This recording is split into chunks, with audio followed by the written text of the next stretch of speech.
Hello दोस्तों, मैं राजेश वर्मा। आप देख रहे हैं रिया सर्विस यूट्यूब चैनल। दोस्तों, वॉशिंग मशीन की स्पिनर ड्रम अगर धीरे धीरे घूम रही है, स्लो घूम रहा है या घूमते हुए जो ड्रम है वो आजू बाजू से टकराती है, तो ड्रम में क्या प्रॉब्लम है और कैसे हम ठीक कर सकेंगे, इसके बारे में इस वीडियो में हम देखते हैं।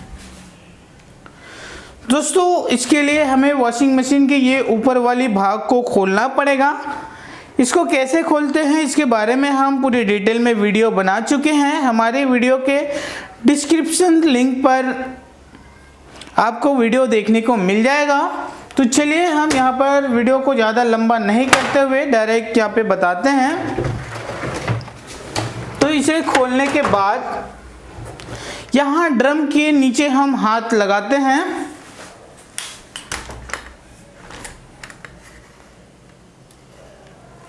तो ड्रम के नीचे बिल्कुल इस तरह से हाथ लगाते हैं तो इसमें कई बार छोटी छोटी जो कपड़े वगैरह होती है वो गिर जाता है और इस ड्रम के नीचे सॉफ्ट पर फंस जाता है, जिसके कारण से जब ये ड्रम घूमती है तो इसकी जो स्पीड है वो काफ़ी कई बार स्लो हो जाती है या घूमते हुए कई बार आपस में इस तरह से टकराती है। तो बहुत सिंपल और सरल तरीका है, क्योंकि हम इसे चेक कर सकते हैं ड्रम के नीचे हाथ लगाकर। तो कपड़ा फंसा होता है उसे हमें निकालना है, बस इतना ही करना है। और ये जो ड्रम अगर स्लो घूम रही है, ड्रम के नीचे कपड़े फंसी हो, तो उसे हम बहुत सरल तरीके से ठीक कर सकेंगे।